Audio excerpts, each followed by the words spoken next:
ان کے ماتھوں پر ذلت کی ٹھوکریں. آج ان کا حال یہ ہے کوئی قیمت نہ ان کی کتاب کی اٹھتی ہے نہ ان کے رسول کی کوئی، اور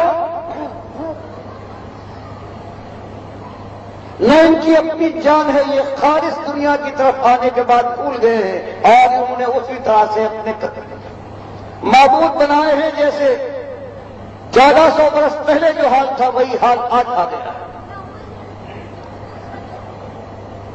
یہ عرب بھی حج کرتے تھے، کہتے تھے آسمان کا بنانے والا اللہ ہے. قرآن فرماتا ہے زمین بچھائی ہے اس نے، ہم کو اس نے پیدا کیا، بارش کو برساتا ہے، آسمان اور زمین کا نظام اس کے ہاتھ میں ہے اور کوئی اس میں دخیل نہیں ہے. پھر وہ کافر اور مشرک، ان کو جہنم کا ڈراوا. اور آج یہی امت مسلمہ کی عظیم الشان اکثریت کا یہی حال ہے کہ اللہ کو ماننے کے باوجود اس کا حال یہ ہے کہ اللہ کے بندوں کی پوجا ہے، پکارے ہیں. ان کے گھر کعبے سے بڑھ کر ہو گئے ہیں. کوئی داتا ہے جب اس کا حج منایا جاتا ہے اس کے نام سے تو ایسی دھوم مچتی ہے کہ کسی زمانے میں مکے بھی وہ نہیں تھی. بتاؤ اللہ کے بندو، اللہ نے کیا زیادتی کی ہے، کیا ظلم کیا ہے ہمارے اور تمہارے ساتھ کہ وہ کہتا ہے دیکھو مجھے گالی نہ دینا، میرے حق نہ مارنا، میں نے سب کچھ تمہارے ساتھ کیا ہے. فلا تجعلوا للہ اندادا وانتم تعلمون، سب کچھ میں نے کیا ہے. تم سے پہلے جو بزرگ گزرے ہیں، انبیاء اور اولیاء گزرے ہیں، ان کو بھی میں نے پیدا کیا، زندگی بخشی اور ان کو مارا ہے، ان کو پھر جلاؤں گا. تو بات جب صاف ہو گئی تو میرے ساتھ میرے کسی بندے کو ساجی اور شریک نہ بنانا. ایک بات کانٹے کی بات، جوہری بات مالک نے ایک بیان فرما دی. اور اس کے بعد یہ آج کی مسلمان امت ہے کہ ایک ایک گلی ایک ایک کوچے کے اندر اس نے بڑے معبود بنائے ہیں. ہندوؤں کا اگر کھڑا ہوا ارجن اور گنیش ہے بھگوان ہے ان کا، وہ ہنومان کے درشن کو جاتے ہیں تو یہ بابا کی زیارت کو جاتا ہے. اس کا اگر کھڑا بابا ہے تو ان کا بڑا بابا، وہ اس کو مہاراج کہتے ہیں، یہ حضرت پکارتے ہیں بابا کہتے ہیں. وہ وہاں پہنچنے کے بعد دنڈوت کرتا ہے، یہ سجدے تعظیمی بجا لاتے ہیں. وہ پھیرے لگاتا ہے، یہ طواف کرتے ہیں.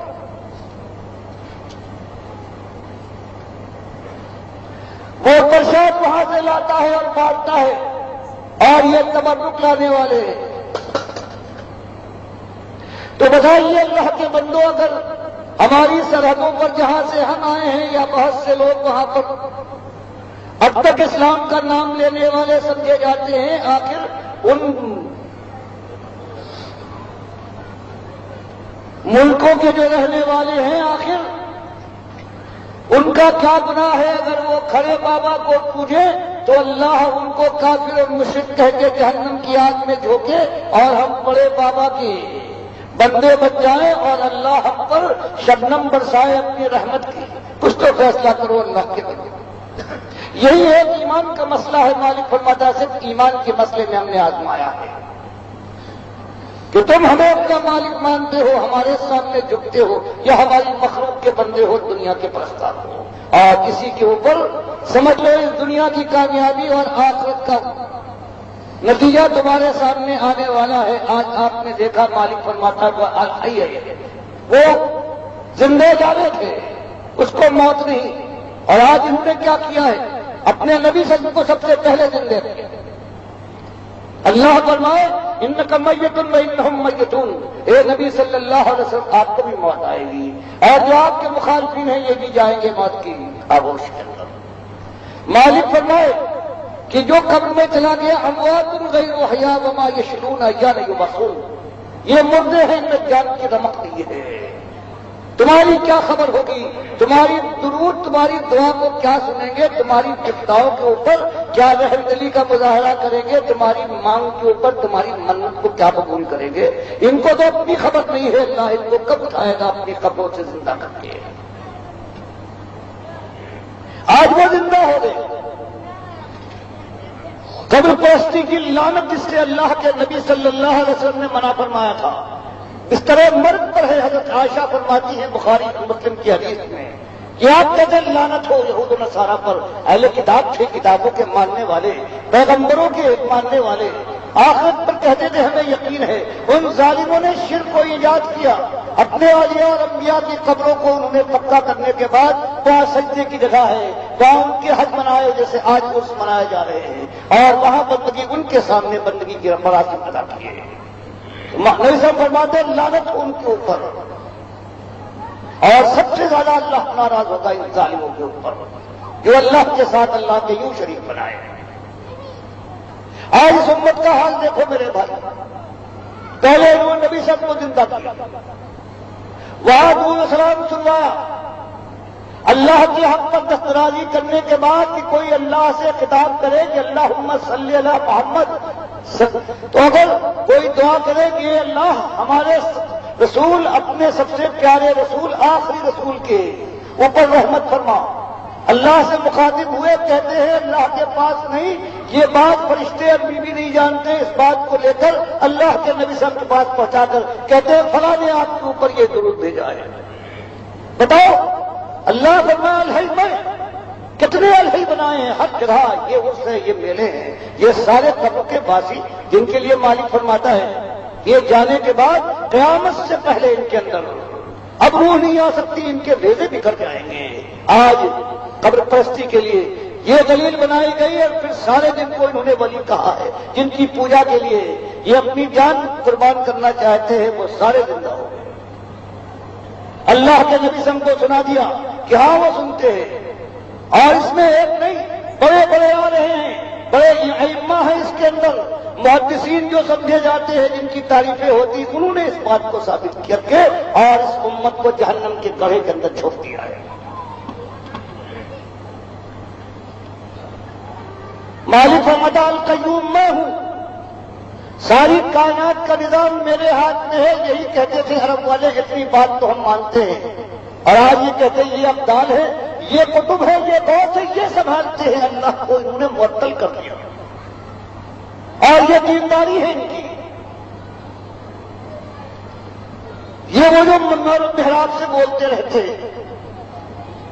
یہ ہے خالص اپنی دنیا کے لیے، اللہ کے دین کو انہوں نے بدلا ہے، آج ان کی عزت ہے، آج سر پر ہی بٹھائے جائیں۔ بتاؤ یہ قیوم ہے، یہ غوث ہے، یہ دنیا کے کاروبار چلائیں گے؟ کیا یہ حق پہنچتا تھا شاہ ولی اللہ کو کہ وہ کہہ دے کہ اولیاء اللہ جب مرتے ہیں تو فرشتوں کے ساتھ شامل ہو جاتے ہیں اور کائنات کاروبار کرتے ہیں زمین کے اندر؟ بتاؤ یہ کیا ہوا ہے ہمارے ساتھ؟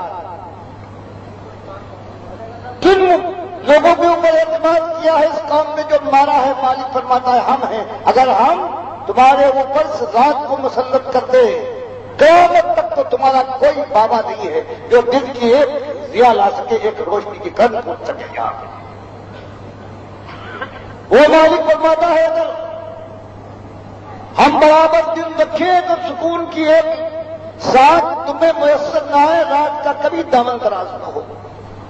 اور پھر حال یہ ہے کہ یہ قیوم ہے، یہ غوث یہاں سنبھالتے ہیں، یہ کتب ہے، یہ کتب یہ ابدال ہے، انہوں نے کائنات کو سنبھال لیا ہے، یہ اللہ کے محبوب ہیں، اللہ یوں سنتا نہیں ہے، ان کی بات ٹالتا نہیں ہے، اب ان کو واسطہ بناؤ۔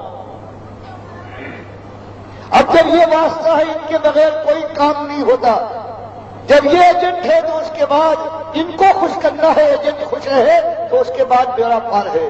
تو یہ کتنے ایجنٹ بنے ہیں ہر جگہ، جدھر دیکھو یہ وسیلے والے کہ ان کا وسیلہ پیش کرو۔ اللہ نے کہا کچھ کو اگر وسیلہ پیش کرنا ہے تو میری ذات اور میری صفات کا وسیلہ دو، صدقہ پیش کرو۔